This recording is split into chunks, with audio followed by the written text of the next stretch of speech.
Meet, I'm DJ Dulcimoon Talks. where music, connection, and inspiration meet.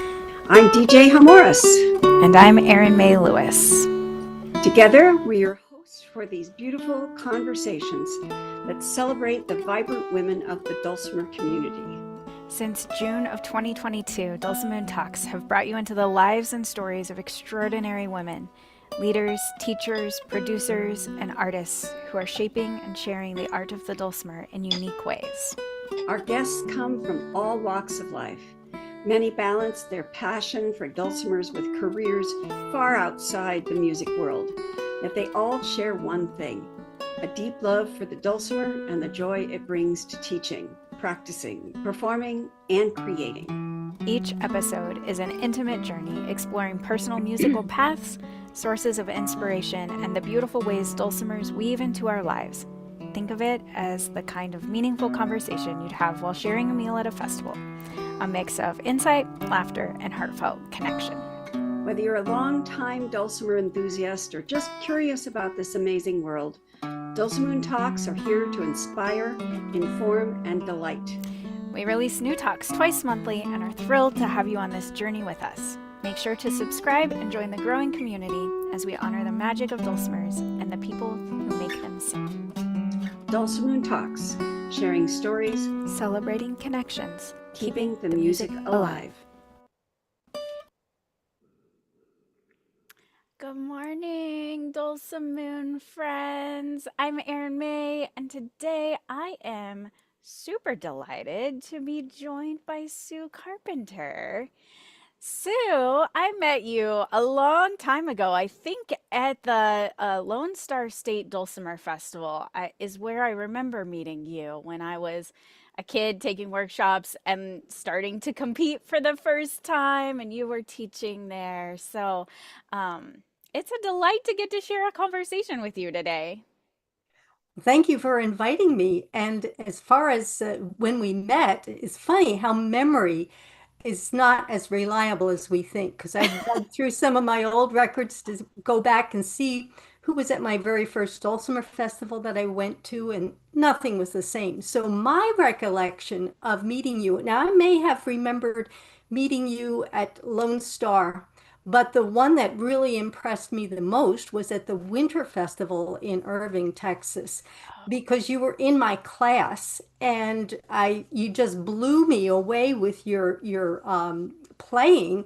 And I said to you, you were only a little kid at the time, but I was really young when I I went said that to one. you, I said, why are you sitting here as a student? You should be teaching. You know what you're doing. Aw. Yeah, I had almost forgotten about that festival. That was a great festival, that winter festival.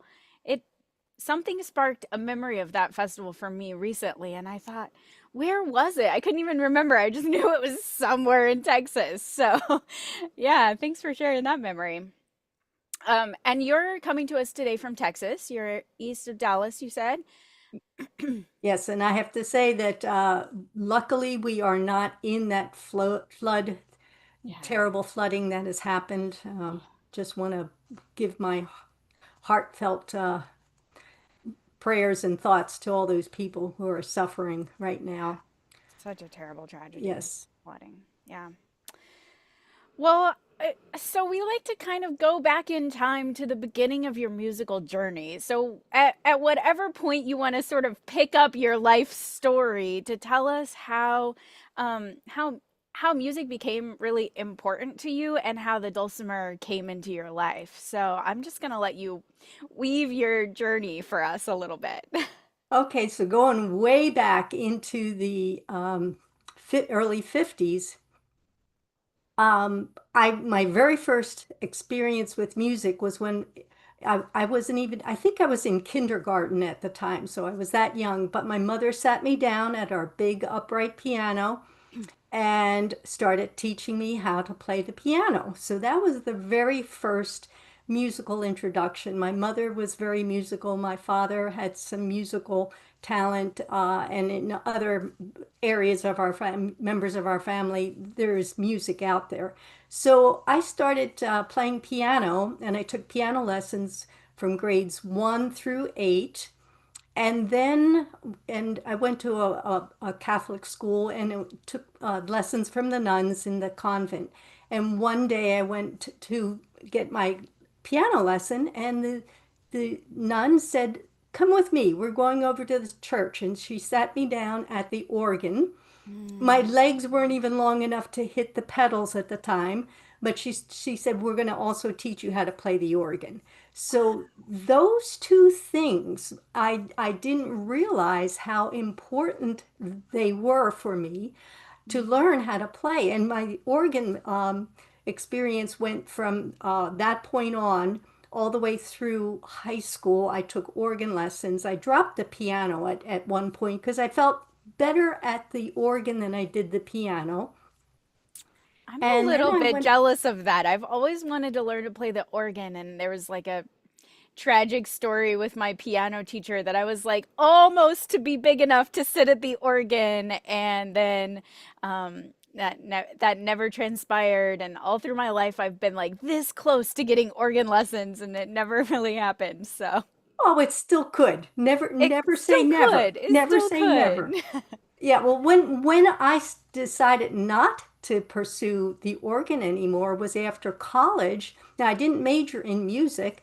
I majored in English and taught high school Okay. English. But I saw the pipe organ in that chapel or on campus, three manuals and all these pipes, and just then I was introduced to what's called the Sforzanda pedal. And when I, clicked that on and this organ just boomed, I thought, "Oh my gosh, this is just wonderful." But you can't carry one of those around with you. So you're really limited to your instrument when that's the one that is Yeah. really filling your soul. So then I thought, well, let's get something a little more portable. I'll learn to play the guitar. It did not work. Oh. Because after so many years of my hands being in this position, to have one hand like this made absolutely no sense. My muscles were not developed to do this. And after a few months, I just said, nope, that's not for me. Then we were living in outside of Albany, New York at the time. Now, get this, 15 miles from the state capital. 15 miles. This is we moved there in 1977. And we were on a dirt road, 15 miles from the capital. That doesn't take long to get out in the country in upstate New York. We went to put a phone line in. My husband was a sales representative, so he did an awful lot of business calls from home. We found out we were going to be on a six-party line. So we're talking out in the middle of nowhere That's again. amazing. But my neighbor, I got very close to her, and in 1980 New Year's Eve, she invited us over to her house for just a small little intimate New Year's Eve get together. And for the first time, I looked over and I said, "Wait a minute, I don't remember seeing that thing. What is it?" She said, "Oh, it's a mountain dulcimer." I said, "What is that?" And show me how to play it. She said, "I don't know how to play it." She had ordered it from the Montgomery Ward catalog many years ago, didn't know anything about it, but she said, "Borrow it, and here's a book." And it was a basic, um, the best dulcimer method yet book with a Yep. lady with blonde long hair and a feather quill, and she's playing the dulcimer.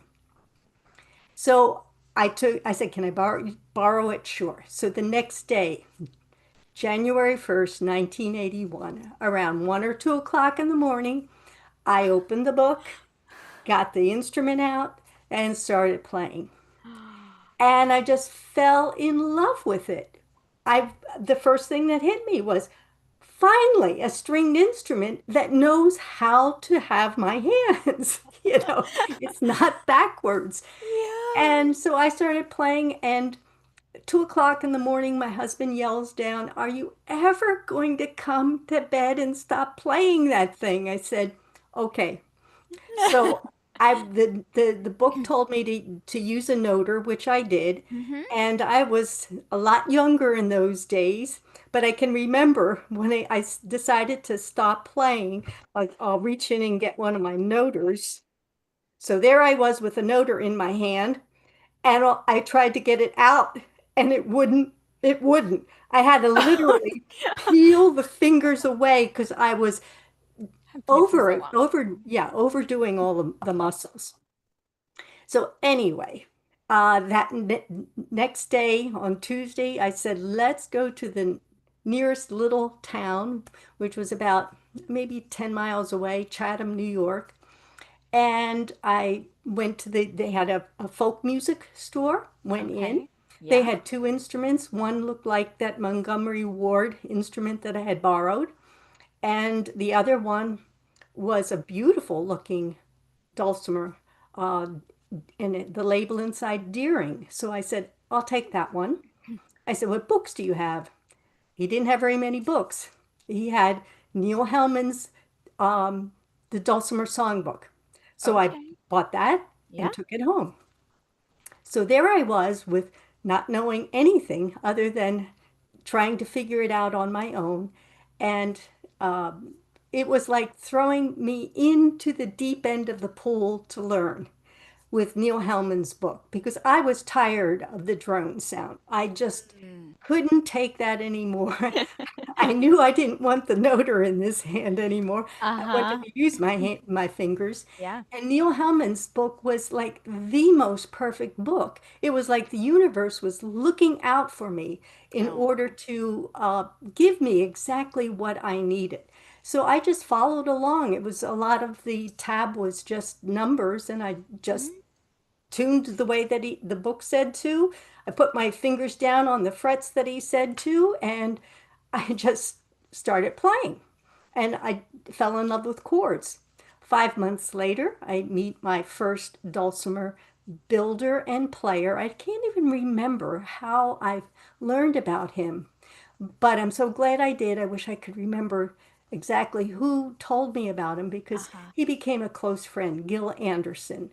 Um, and he's the one who wrote Nut Factory Shuffle. Nut Factory Shuffle. I was gonna say that's how I know that name is because of Nut That's Factory Shuffle, but I don't know much of his story, so. Oh, well, we just became close friends, Aw. and we have get dulcimer get-togethers where I got to meet other musicians. We weren't all dulcimer players. We had a Mhm. banjo player, we had a fiddle player, we had, a great time just playing, and none of it was fiddle tunes. So Tell me more you know, about what you were learning. What was your repertoire then? well, he did a lot of John Denver, and Okay. so we just picked up on the popular tunes, Mm-hmm. and there was some of the folk tunes, but we were not playing fiddle tunes at all. We were just playing music Were together. you playing chords or melody or starting to dabble in chord melody style at that point? Yes, I was already into the chord melody. And Okay. so then I decided that I would try to do harmony because the first thing I didn't want to do is just exactly what everybody else was doing. So Mm-hmm. I just expanded my chord back up in harmony Mm-hmm. and did that and enjoyed it, just thoroughly enjoyed those years with those friends in the Albany area, all Yeah. these wonderful musicians. And if you go to Toll Glazner's website, he has the Nut Factory Shuffle on that with video. And about, I think it's 2 or 3 minutes into that video, there's a picture of us all around in his backyard playing. Oh, And how I'm there, wonderful. I'm there across from Gil with my blonde hair, and I forget what color blouse I was doing, but there I was playing. So that was my first experience with dulcimer. Yeah. Wow, how wonderful. And your piano and organ background would have given you the theory to sort of figure out the chord stuff, right? Interesting. I'm glad you brought that up because now the theory that I got with piano and organ was pretty basic. I learned what key I was in. I learned how Yeah. to read the notes. I learned time signatures. I knew all that kind of theory. But when it came to getting into a lot more serious or involved theory, such as modes, I mean, there was major and minor scales, for goodness sake. That's all I I know. I knew. was gonna say I made it through all the way through like 3 semesters of classical music theory, and modes took up a half of one page of the music theory book. Yeah, so it was the modes that blew my mind. So my education, music education for theory, really came from learning the dulcimer. And then okay, so let's back up. So when I met Gil, he said, "Well, play something for me." So I played something from Neil Hellman's songbook. And I Hmm. played Planxty Irwin. And Gil's mouth just dropped. His jaw just dropped. He said, "How long have you been playing?" I said, "5 months." And he said, "And you're already playing in the key of G without a capo?" And I said, "In the Ionian mode in DAD tuning?" I said, yeah, I I guess. guess, you tell me. I didn't know.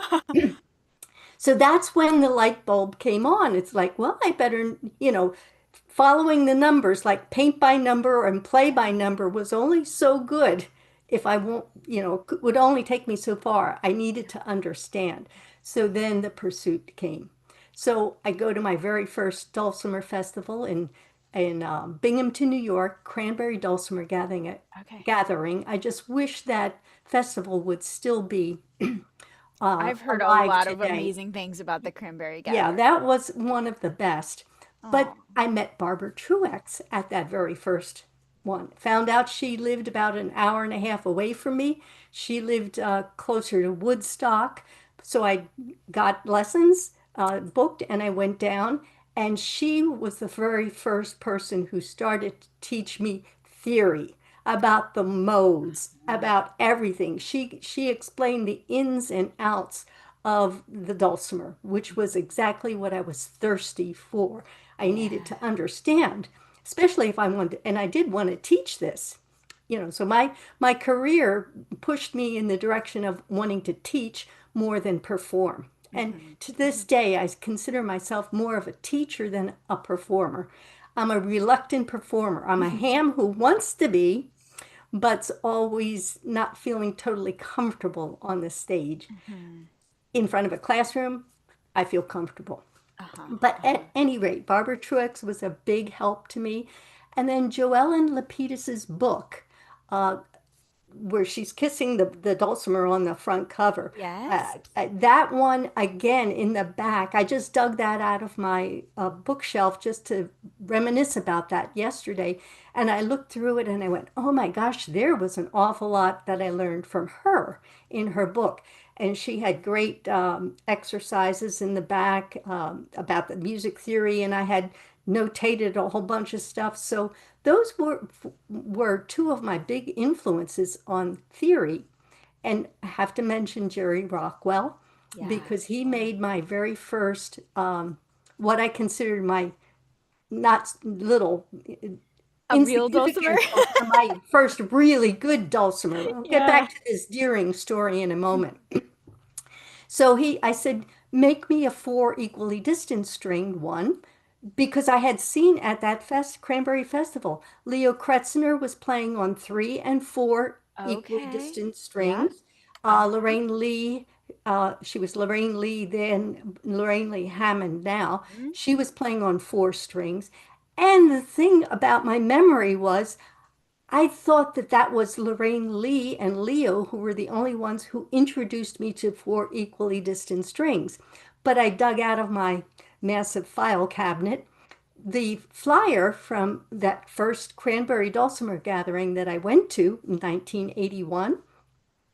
And I looked at all of the Mountain Dulcimer classes and I saw that I had circled Sam Rosetta, who is a Oh, hammer dulcimer. I know him more as a hammer dulcimer player, right. but Yeah. there he was teaching both hammered and mountain. And the class I took from him was 4 equally distant stringed finger picking. And I went, oh my gosh, there was another influence That's that I had totally forgotten uh, about. because I Ah, thought it was Barbara Truex who got me finger picking on the four strings, but Sam Rosetta was really my very first introduction to that. wow. And so getting back to Jerry's building me this very Hmm. first dulcimer, I noticed that everybody was had little brads on the side of their fretboard, so they could loosen that one string and drop it off the fretboard, so they could go back and forth between three and four strings. Yeah. So I said, Jerry, that's what I want. I go to pick it up because I went to another festival in Vermont and Jerry was living in Vermont at the time. And I stopped off at his house to pick up the dulcimer. And I said, where are the brads? He said, I refuse to put them on. I said, why? He said, learn to play it four string. Don't go back and forth.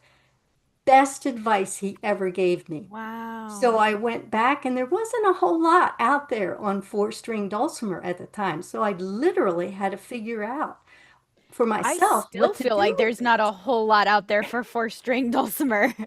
Well, there's more now than there used to be. Sure. So I had to figure it out. But it so Mhm. in with Jerry, that was a big influence on me, telling me to just concentrate on four string. So And then that was within like the first year or two of you playing that you yes, it okay. was like so 1982. 1982 Yeah. is when no, before that, because I met Jerry in 1981 at that Cranberry, immediately ordered a dulcimer, and it was that September that I got his Wow. dulcimer. So, yeah, it was within the first year, but Fantastic. everything that I do, I don't do it baby steps. I just plunge right into the deep end except for swimming. That's how I learned how to swim. But everything else, if I just want to learn as much about something as I can and don't feed it to me in little bits.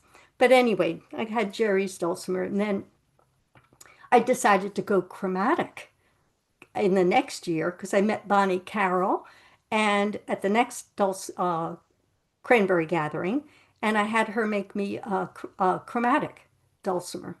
That early. Four string, yeah. I just knew Wow. what I wanted. I don't know Yeah. how. What I was looking for was the guitar. And I The couldn't play sound the of the guitar. guitar in a way Right. you could play it. Yeah, Uh-huh. so I have finally gotten there. So my chromatic four string dulcimer, and I have several of them, but the one that I absolutely love was made by Gary Gallier. And it's set up more like a guitar than it is a dulcimer because it Yeah. has that active bridge like a Yeah. guitar has. Yeah.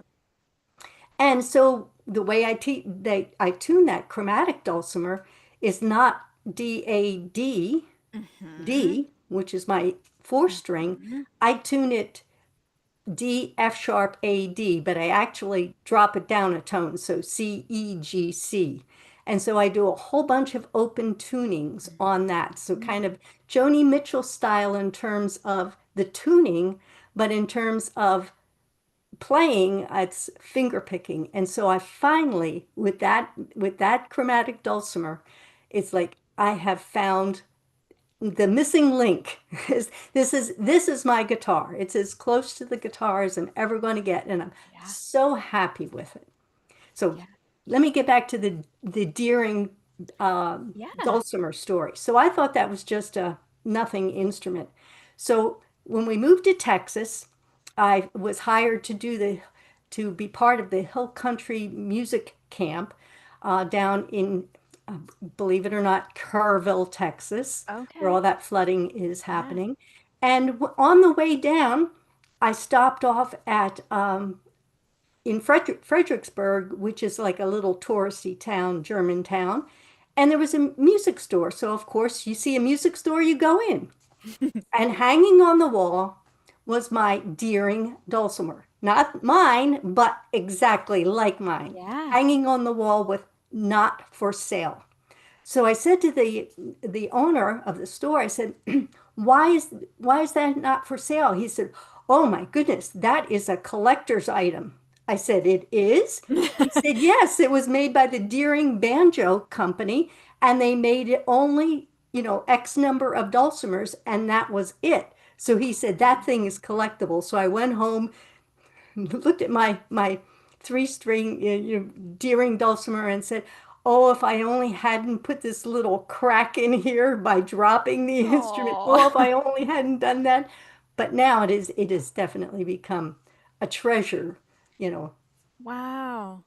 Yeah, the Deering Banjo Company is still going and making banjos. It's like the second generation of the family is keeping it going. So, but I had no idea they ever made dulcimers. I didn't either until, well, I don't know when it was. It was many years ago when I Yeah, discovered that. yeah. So it's nice. It's really fascinating to me because I've uncovered quite a few stories of like in the 80s there were people building dulcimers just like everywhere. I have friends that I had no idea, and I mean played dulcimer in front of them for years, and then one day out of the blue they'd be like, "Oh yeah, I built some dulcimers back in the day." And I'm like, "What?" What? So Deering Banjo built Yep, dulcimers for a little while. for just a tiny little That's while. And I amazing. and I own one. I ought to take a look at the number inside. Yeah, that's amazing. Um, so, uh, tell me more about how like teaching and creating your own arrangements. You're a beautiful arranger. Thank you. Your arrangements are just really stunning.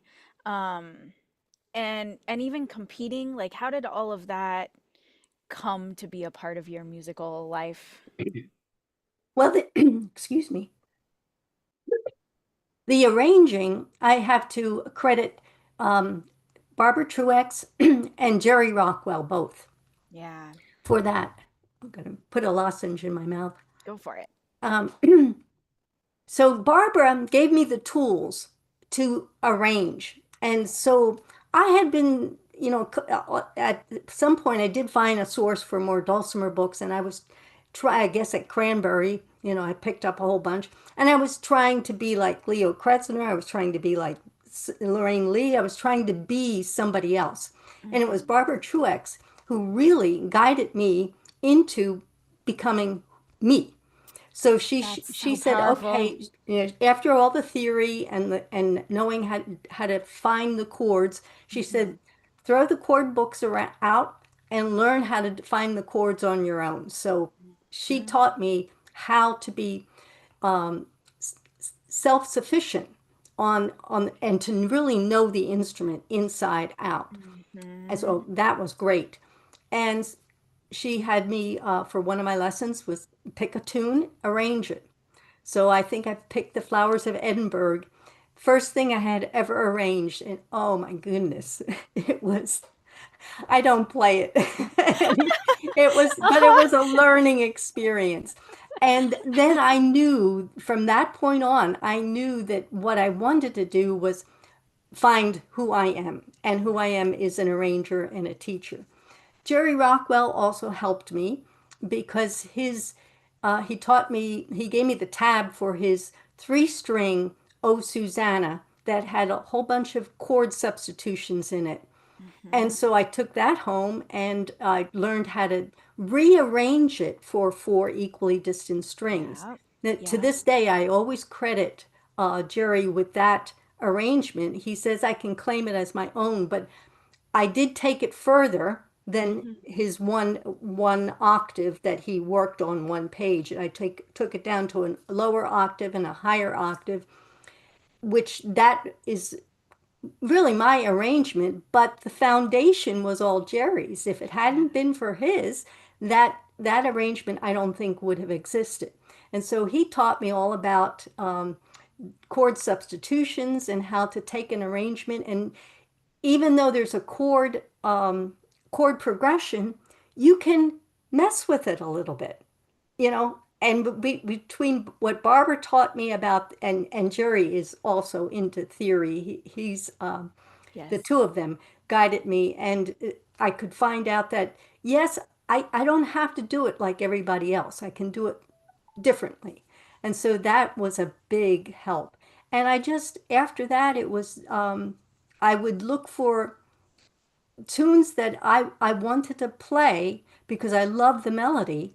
And then I would listen to other instruments playing them, like Yeah. guitar, piano, and I would listen to what was being done with them. And then I tried to find how to do what I liked on the dulcimer. Mm-hmm. So I didn't learn strictly from dulcimer. I think it was Right. the dulcimer did teach me a lot, but I've tried to widen my scope of influence on the dulcimer to just not dulcimer players, other players. Yeah. So I really do like to arrange. That's one of my specialties, I think. Mm-hmm. It And is one of your specialties for sure.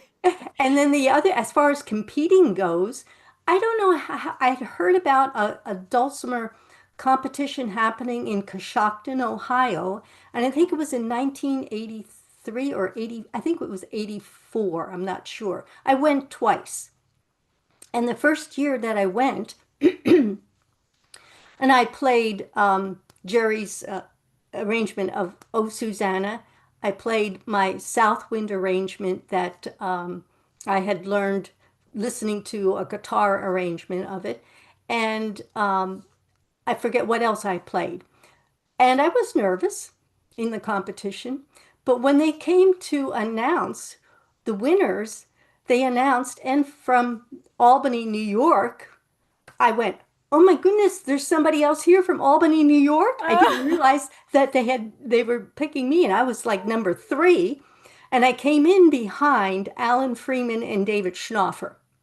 So Wow. to be third in that, so that first competition, it was like, oh my goodness, I've only been playing, 4 years, and here I am coming in third.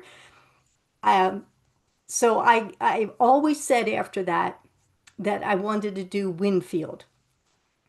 And other people kept telling me, you've got to go to Winfield, you've got to compete. So it had always been a dream of mine. I looked it up and then I saw that men were all the winners. Yep. It was no women. And I'm thinking, why? Why is this? I want to be the first woman. Linda Brockington beat me Was to it. she was the first, yeah. She was the first. But that's great. And then how I got to Winfield was my husband. I was working here in Texas part-time at Texas A&M University in Commerce, a little satellite campus. Um, I was working just part-time because I didn't want to teach high school anymore. I just wanted part-time work, and I wasn't even teaching. It was one of these situations where my husband had retired early because of all company problems that were happening, and we lost our health insurance. So he said, first one to find a job with health insurance goes back to work. So one day he comes home to me and he said, guess what? I found the perfect job for you. I said, wait a minute. It was Really basically now. me, but really was. So I was in the art department as a part-time secretary. Oh, I made fantastic friends there. I was right across from the music department. I mean, it truly was the perfect job for me. And one day when I was working in the morning, I got an email from Bill, and he said, "Ask, ask the head of the department off to have vacation days September 15, 16, of that year." I said, Yeah. "Okay." So I did. I came home. He said, "Did you get vacation time?" I said, "I did." He said, "Here." And he handed me the envelope, which had the tickets to Winfield. He had already entered me in the contest. He said, "I'm Wow. tired of listening to you. It's time for you to do it." So that was in like June or July. So I had very little time to prepare. So Uh-huh. again, I just pulled out the stuff from that I had been playing for many, many years. Oh, Susanna, South Wind. I did my chromatic dulcimer. I did When You Wish Upon a Star, and a tune that I had written. Uh-huh. Uh, and I I came in second in that was in 19 no 2003. 2004, I figured, well, I came in second. Oh, I'm going to be first next time. So I rearranged a whole bunch of music, did not have it totally, it wasn't stage ready. So that was another learning experience. How do you get a Mm, piece of music that you can play in your living room, but how do you get it so that you can do it the mhm. same thing on stage? So that's been another learning experience for me. Yeah. But at any rate, the second year, I totally crashed and burned because the piece of music I decided to play was not stage ready. Mhm. So 20 seconds in, totally lost it. Oh. And I came off the stage. I was just so upset. It was heartbreaking. But I said, Mhm. pick yourself up, dust yourself off, learn from this experience, come back the next year and be more prepared. So 2005, that's when I did get into become the second woman dulcimer player to win at Winfield. And I think you were the third, if I'm not mistaken. Yeah, we it was sort of back there were a few years in a row kind of where some women took it. And then Yes, recently too, Kara won, and so yes. yeah, there's there's now been some women winners, but there was a whole string of men before that point. Yes. And Yeah. I know that other people, women had competed. I Mhm. mean, I know that Bonnie Carroll was competing and why she, I don't know. I don't know judging Sure. that much. But at any rate, I'm just glad that we broke through that little ceiling that seemed to be with Yeah. the dulcimer competition. Yeah. And Winfield was, once I won, I said, that's it. I do not need to do this again. It's not my cup of tea. Yeah. That is like for me performing with a gun to your head saying you're Aw. going to make a mistake, you're going to pay. So that was like the most nerve-wracking experience. So after Yeah. that, going out on stage seemed to be like, oh, no big deal. I conquered the contest. I can perform. Yeah, but I'm still battling with this with the stage presence and the stage the the nerves, the Yeah. nerves. But I'm Yeah. working on it. So, because I know that that is something that is a very familiar story to a lot of people, I have this incredible gift of a parent who said, "Here, come up on stage and sing with me," when I was 4. So, I didn't really know. I never learned to be afraid of being on stage. I just learned from the very beginning that was a comfortable place to be. But I hear from many, many people that stage fright is the hardest thing to overcome. So give us a couple of your favorite tools that help you do it afraid, do it anyway, go get onto the stage and play your pieces. So, That's the most important thing. Just do it. So I would get on stage, and if I would have a mental lapse, and I could go through the piece yeah. and perfectly. And if I came around to play it a second time, if my mind would wander, my fingers would all of a sudden say, "Oh, what are we playing? Where am I supposed to Never be?" mind. And then I would lose it. And Yeah. then picking it up after that would be hard. So there were a lot of, in the beginning, there were a lot of oops, like, sorry, we'll try this again. And I never let it crush me. Mhm. I mean, the biggest crush I got was that second year at Winfield when I crashed and burned. And I figured if I can be like a phoenix and rise from that, I certainly can do, on the stage. So I just learned how to deal with it. There was never, hardly ever a perfect performance. And I'm learning that, you know what? There aren't perfect performances. That's right. Nobody can do it perfectly. Mhm.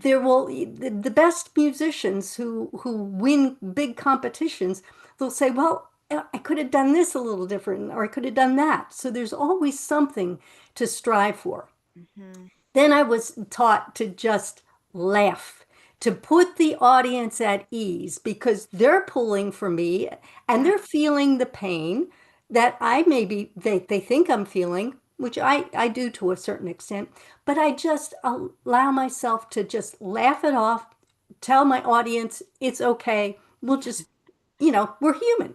Yeah. So my most, oh, so then I would learn, I practiced focus, focus, focus, focus. So as I was practicing for a performance on stage, I would just constantly tell my brain, think only of the music, don't think of anything else. And always, where am I going to next? What is the next thing I have to do? And constantly doing that. That did help. But as I get older, the little brain lapses can happen. So my newest strategy, and I've tried it out twice, and it is a strategy I'm going to keep with me, is that I've practiced. Oh, I learned this technique from a classical guitar player who heard me in concert once. I think I was in, I can't remember what festival I was Hmm. at, but I played Oh Susanna, which he just absolutely loved. And then my Southwind arrangement. With those are my two fallbacks in concert. And I messed up in Southwind. And he came backstage and he said, first of all, that arrangement of Oh Susanna, I want a copy of it. I have to teach my students how to arrange. That is perfect. So I said, okay, I'll give you a copy. The second thing he said, now you had a moment where you couldn't remember the music. I said, yes. He said, how do you memorize? I said, it becomes muscle memory. And he said, go back and read your music. I didn't think to do that because I had been playing these pieces, I Hmm. had them memorized. So when I got the tablature out and looked at it, my eyes went, what? I can't play that. I had to relearn the process of looking at the Wow. music, the Uh-huh. fret numbers, and translating what I was doing because it was just muscle memory, all muscle memory. So that stuck in my brain just recently, and I decided, well, the one reason I decided to practice with the reading the music was that I wanted to play at the Lone Star Dulcimer Festival this past May. I wanted to play this newest arrangement of House of the Rising Sun that I had, dabbled with. So it wasn't totally brand new to me, but there was enough in it that was brand new. But I wanted to play it on stage because I'm tired of all the same old, same old. I needed new. And there was no way I was going to have it muscle memory, perfect, stage ready. So I said, practice with the music in front of me. So that's what I did. I practiced reading the music. Now, I had it memorized, but Yeah. I constantly would go back and forth. And as I was playing, I would be able to say, I know exactly where on the music I have to look if something goes wrong. And so there was a first time to play that arrangement Yeah. on stage, and it went well. It really did. So Nice. I and a couple of other pieces, I just read the music because they weren't what I call stage ready, but they were memorized and it worked.